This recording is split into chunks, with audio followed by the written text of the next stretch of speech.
It's time to talk about everyone's favorite topic, DNS records. Oh. Wait, it's not your favorite? Fair enough. But we're going to learn about it anyways, because it can be confusing and scary. This is Ben with another support tutorial where we're understanding DNS records. Let's go. When you first start getting into managing your DNS, it can seem like a hodgepodge of acronyms and robot talk. And the last thing we need right now is more robot talk. We want simple terms because we're a simple people. DNS records can be intimidating, but the cards will fall in place soon. These records are simply the internet's agents. They tell your browser where to find your website, your email, and even prove that you actually own your domain. We're going to walk you through the most common types. Let's start with the one that literally puts your site on the map. A records. A records are also called address records, which sometimes are called host records, which would then change it to H records, which is confusing, so ignore that part.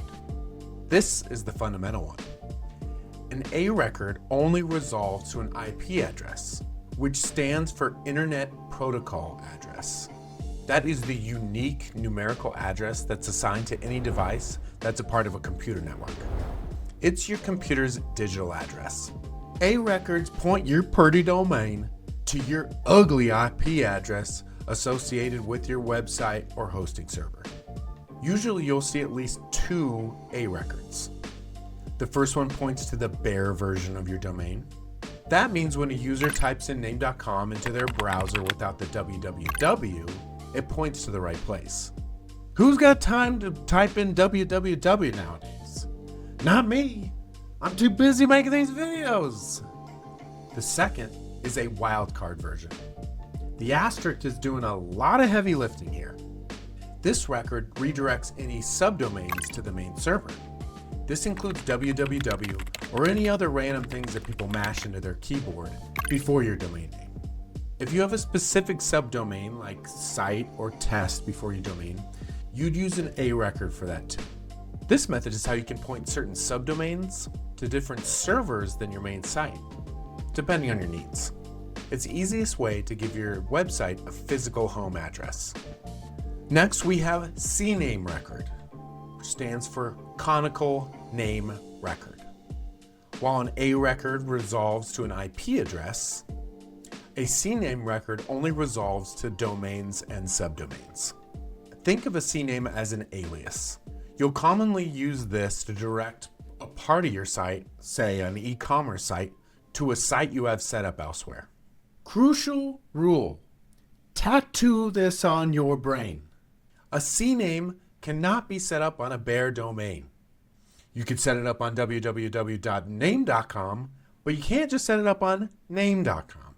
Your bare domain needs that hard-coded A record. The alias has to have a little prefix. Time to talk about mail. So many fun topics. MX records stands for Mail Exchange.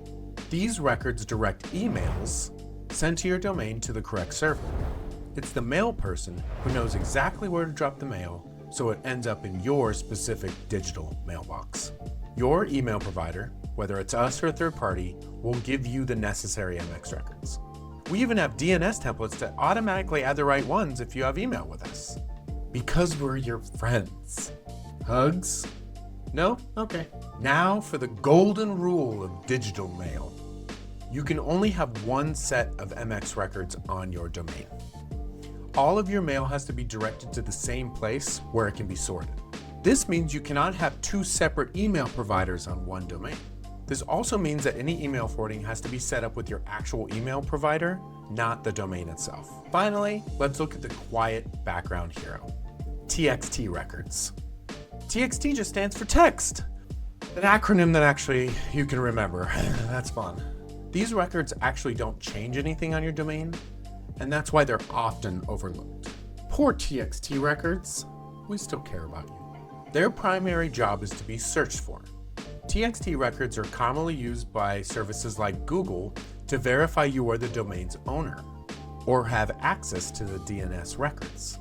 They'll ask you to add a long and complex string of characters to a TXT record and then they'll search for that record to confirm you're the real deal. Think of it like a secret digital handshake. Fist bumps, knee taps, car wheels, all the good stuff, but in code. And we finished. See, you survived! DNS records are just simple instructions, and now you know the job description of your 4 main types. A records, your address. CNAME records, your alias. MX records, your mail person. And TXT records, your verifier. Now you can go back to your DNS settings with confidence and pride.